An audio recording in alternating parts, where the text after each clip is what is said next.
Hello, my name is Abigail and welcome to a day in my life as a home educating mum. The first thing we do is we get up and we put our shoes and socks on and we get straight outside for our morning walk. I have 3 young boys and they have a lot of energy and they need a lot of outdoor time, and so we get that straight in first thing in the morning, and we all really enjoy this time, getting some fresh air and just some wiggles out, And then we come straight back and we put our breakfast on, get our breakfast on the table, and we do our morning time. The first thing that we do is we read from the Bible, from a Bible storybook. This is the Beginner's Bible, which is good for multiple ages, including my 5-year-old and 2-year-old. And so we do that. Joshua and Caleb said, "Don't worry, God has promised us this land. He will give it to us." The rest of the Israelites did not agree with Joshua and Caleb. What do you think? Do you think you'd be like, "Yeah, let's go and do it"? Or do you think you'd be like, "No, I'm too scared"? I would. You would? Because God is with us. That's true. Then God said to Moses, "The people do not have faith in me. They cannot enter the land." So for the next 40 years, God's people wandered in the desert. After Moses died, Joshua became the leader of the Israelites. God led them into the promised land. He led them to a city called Jericho. The city was protected. Joshua picked the battle of Jericho, Jericho, Jericho. Joshua picked the battle of Jericho, and the walls came tumbling down. I remember the story of the man of Gideon. After this, we do our memory verse time. And this is where I just have memory verses written on cards and we just say them out loud together. And we do this every day, and over time we memorize the verses. This is a very important part of our day as a Christian family, and so we make sure not to skip this. And we do actions as well to help us remember them. And then we do handwriting. So this is my younger son, and I always sit with him to do his handwriting as much as possible to try and make sure he is forming the letters correctly. Because even though it says 1, 2, 3 on the page, he doesn't always follow that. And so you'll see me here helping him correct the way he's forming his letter Y, because he wasn't forming it correctly. And so I always try and sit with him to make sure that I can make any corrections and help him with that as needed. And my older son is here doing his handwriting as well. And we also have the Bible memory verse song in the background. This is just from YouTube, and it is just to help him as remember the order of the Bible, the books of the Bible. And so we have that in the background as a little extra as we do our handwriting. Now we move into my younger son's English. So he quite enjoys his English, and so we start off with him, and his lessons are obviously shorter as he is younger. And so we go straight into that, and I sit with him to do his full lesson. And he's usually pretty motivated to do this. He quite enjoys it. He quite enjoys reading and learning how to read. He's very into that. And so yeah, we just enjoy that.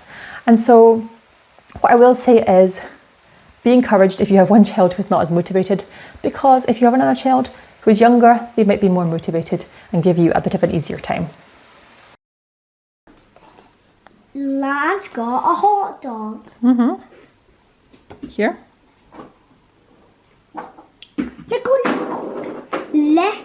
Lad got pop. Lad's got a pop. Lad got pop, there's no A. Lad's got pop. Which is like fizzy juice. Lad's got pop. Here. Over there now. Lad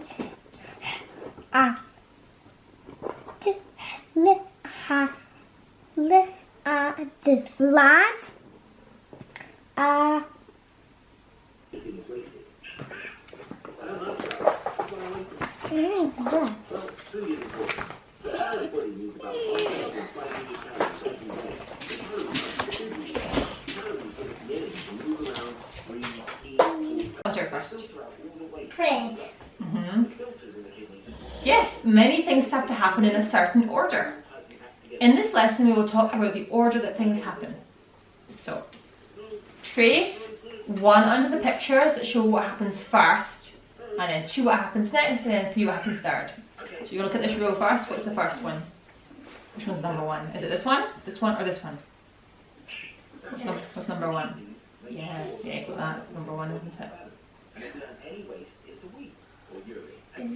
is number 2.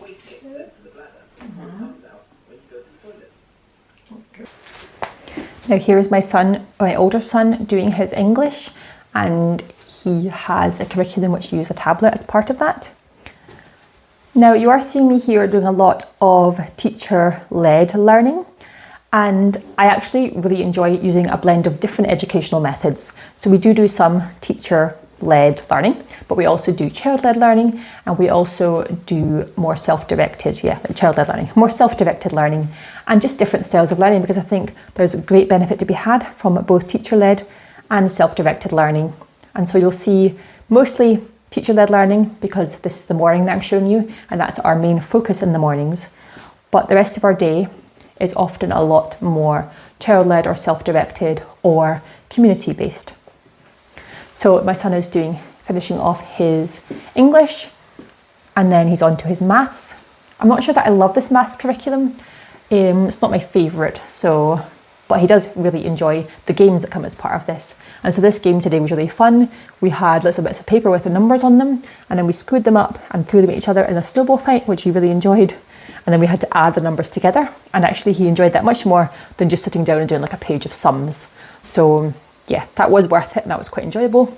But that sometimes this curriculum is a little bit finicky, where you have to kind of set up things and have lots of little bits, which I don't love. And now I'm on to my first clean-up of the day, because as a home educator, there is a lot of cleaning up throughout my day, and I try and do lots of little mini cleans so that I don't have a huge amount of work at the end of the day. But I do have a 2-year-old who is running around this whole time, making lots of messes, and so I do need to kind of reset the spaces. And while my older son is finishing off his maths page that he does by himself, I am resetting our living space. And now here is me I'm recording our learning for the morning. I try and do this at least once a day, if not twice. I often do it after we do our core subjects in the morning so that I don't forget what we've done. But here I am writing down everything that we did in the morning so that I can have a good record for myself for the future, and also just to feel accomplished that we've got stuff done, because sometimes you get to the end of the day and you think, what have I even done? And here you can just go look back over what you've written, and you can find out actually, you did do a lot of different things. So that is one of the reasons for that I do that.